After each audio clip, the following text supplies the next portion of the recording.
This is one of the most important things you could do for your relationship, and all it takes from you is consistent practice.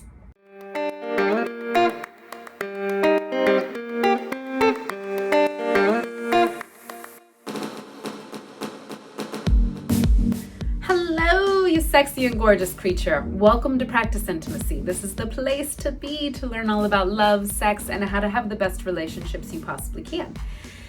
And we're going to be talking about something that human beings have known for millennia. So, Taoist masters, Tantricas, these people who spent the majority of their lives doing internal work, focusing on what was happening inside of them so that they could have a deeper understanding of the universe.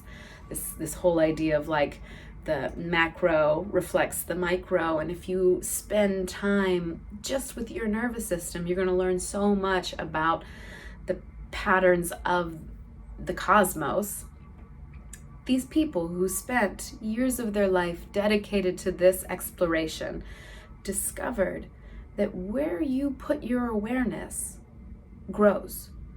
And while we've known that for thousands of years through these different teachings, now it's become something that you hear all the time in different like coaching spheres. Often what's said is, where your focus goes, energy flows.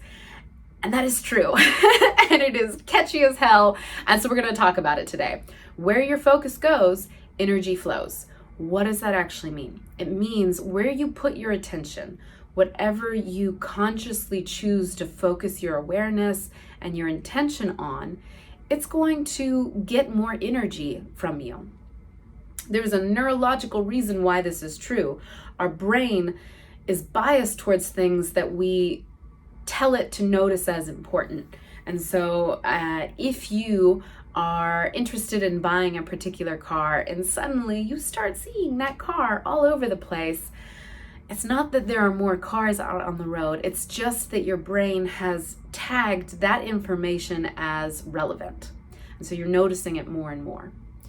And you can actually use this way that you are, I was going to say built, but built is not right, this way that you have evolved to benefit your relationship. If you consciously choose to put your focus on what is working in your relationship, what is really good, and what you want more of because it feels great, if you notice those moments with your partner that are exactly what you want from relationship, you're tagging your brain to notice that more and more and more.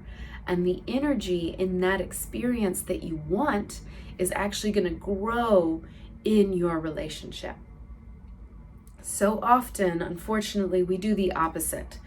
And this is, again, an aspect of the way that we have evolved. It is better for our survival to notice things that are negative. So we actually have more parts of our brain that notice things that we do not like, that are threatening, rather than what we do like. So if you think specifically about the amygdala, it's cut in half. There's two sides of it, one on each hemisphere, just like the rest of our brain is set up. Well, there are some parts that only have one, but most of our brain, it has two sides. It's got two hemispheres.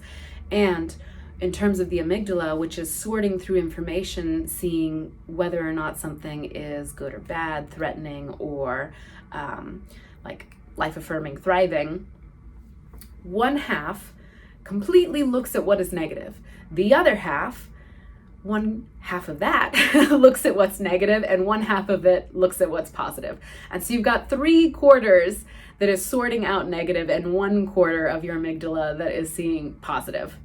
And that is true in your relationship too. It is so much easier to pick out what your partner's doing wrong, what they said or did that was hurtful, rather than noticing the things that felt really good. And it truly is just a product of our brain remembering what was painful in order to try and protect us in the future. And I don't know about you, but as much as humanly possible, I do try and combat my my organism, I think of the body as an organism, my organism's natural tendency to live from a survival state rather than in like a expansive, thriving, blissful state. It takes work and practice to be in the blissful state, whereas survival is what's going to come natural to you and everyone else. So, what do you actually do? You start taking time every single day. It could be like an intentional time at the end of every single day where you do a gratitude practice, or it could be time throughout your whole day. Maybe you have an alarm on your phone that goes off 10 times randomly that tells you to look for something in your partnership that is going really well. Something about your partner that you love. Something that they did for you today that felt so good. Because as you start to notice that, your brain is going to mark it as important, and it's going to notice it more and more and more, and it's actually going to look for these positive moments more. And over time, this will change your experience of your relationship to be one that is more positive. Okay, I'm sending you tons of love. I hope that as you practice this, you start to notice the difference. Really, all it takes is consistency. You can't just do this once and expect it to work. It's like going to the gym. You need consistency in order for this practice to make a real difference in your life. But I promise it will. So remember to like this video. If there's anyone in your world who you think would benefit from this information, please send it to them. I love that kind of support. Thank you. And I feel like that's it. That's it for now. Sending you tons of love. I'll see you next time.